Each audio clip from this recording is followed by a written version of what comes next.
आवासीय teaching centre सह teaching public school में विविध आयोजन। जी हां, आवासीय टीचिंग सेंटर सह टीचिंग पब्लिक स्कूल सीवान चौक के प्रांगण में वसंत पंचमी के पावन अवसर पर 3 दिवसीय शैक्षणिक एवं सांस्कृतिक कार्यक्रमों का भव्य आयोजन किया गया। कार्यक्रम की शुरुआत 23 जनवरी को प्रतिमा स्थापना से प्रारंभ हुई। 24 जनवरी को छात्र छात्राओं के बीच आयोजित चित्रकला एवं मतदान प्रतियोगिता से हुई, जिसमें बच्चों ने अपनी रचनात्मक प्रतिभा और बौद्धिक समझ का प्रभावशाली प्रदर्शन किया। इसके बाद 25 जनवरी को विद्यालय परिसर में रिकॉर्डिंग डांस का प्रतियोगिता का आयोजन किया गया। इस प्रतियोगिता में विद्यार्थियों ने अनुशासन, कला और सांस्कृतिक अभिव्यक्ति का उत्कृष्ट परिचय दिया। शिक्षकों द्वारा प्रतिभागियों का उत्साहवर्धन किया गया। कार्यक्रम के अंतिम दिन 26 जनवरी को विद्यालय में गणतंत्र दिवस बड़े ही हर्षोल्लास और देशभक्ति के वातावरण में मनाया गया। इस अवसर पर विद्यालय के प्राचार्य द्वारा राष्ट्रीय ध्वज फहराया गया तथा राष्ट्रगान के साथ कार्यक्रम की शुरुआत हुई। इसी दिन सरस्वती पूजा के उपरांत प्रतिमा विसर्जन भी धूमधाम से किया गया, जिसमें छात्र छात्राओं के साथ साथ विद्यालय के शिक्षकगण भी सक्रिय रूप से शामिल हुए। पूरे आयोजन के दौरान विद्यालय परिसर अनुशासन, सांस्कृतिक चेतना और उत्साह से सराबोर नजर आया।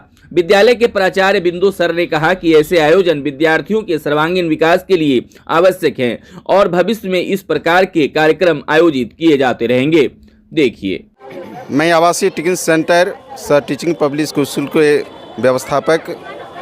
हर एक साल इसी ढंग से बसंत पंचमी सरस्वती पूजा के अवसर पर बच्चों के द्वारा झांकियाँ प्रस्तुत किया जाता है। साथ ही साथ बच्चों के द्वारा कुछ सांस्कृतिक कार्यक्रम भी प्रस्तुत की जाती है और देखने को मिलता है कि इस क्षेत्र के जितने भी ग्रामीण हैं सभी अच्छी खासी में खास मतलब क्या कहता है सो भीड़ के साथ बच्चों की झांकियाँ देखने के लिए उमड़ पड़ते हैं। तो सांस्कृतिक कार्यक्रम के बारे में आपने बताया, शिक्षा को लेकर आपकी क्या जागरूकता रहती है अभिभावकों के बीच में, बच्चों के बीच में, किस तरह से आप बच्चों को शिक्षित करते हैं? मैं तो 1987 से ही इस क्षेत्र में हूँ और शिक्षा ही मेरा एक सबसे महत्वपूर्ण वर्क बन गया है। सुबह से लेके और रात तक शिक्षा के क्षेत्र में ही अपने समय को पूरा योगदान बच्चे के प्रति करता हूँ और यहाँ के विद्यार्थी 87 से पढ़ा रहा हूँ तो बहुत सारे विद्यार्थी अच्छे जॉब में भी पहुँचे हुए हैं और यहाँ से अच्छे जॉब में जाते हैं। कहाँ से कहाँ तक की पढ़ाई की व्यवस्था है? वैसे तो पहले कोचिंग की ही व्यवस्था थी, लेकिन अब 2021 से छोटे मोटे बच्चों का भी CBSE पैटर्न पर पढ़ाई की व्यवस्था स्कूल किया गया है। शिक्षकों की क्या व्यवस्थाएं रखे हुए हैं? शिक्षक कितने क्वालिफाइड वगैरह हैं आपके? बच्चों को पढ़ाने के लिए शिक्षक जो हैं ये बहुत सारे BEd हैं और अपने अपने विषय के स्पेशलिस्ट भी हैं और बच्चे को सही ढंग से शिक्षा दे भी रहे हैं। नए अभिभावक और पुराने अभिभावकों से क्या आपका संदेश? नए अभिभावक और पुराने अभिभावक से मैं ये संदेश देना चाहूँगा इस सरस्वती पूजा के अवसर पर कि आप भी कम से कम अपने बच्चे को इस संस्थान में 2-4 दिन डेमो क्लास के रूप में ज़रूर पढ़ने के लिए भेजें। अगर आपके बच्चे बिल्कुल संतुष्ट हो जाएं तब उसे एडमिशन करवाएं।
अरे देखो देखो क्या क्या करतब दिखलाती है, कभी लंबी कभी छोटी, कभी पतली कभी मोटी, कभी लंबी कभी छोटी, कभी पतली कभी मोटी बन जाती है। हाँ, दादाजी की छड़ी हूँ मैं, आगे पीछे खड़ी हूँ मैं, दादाजी की छड़ी हूँ मैं, आगे पीछे खड़ी हूँ मैं।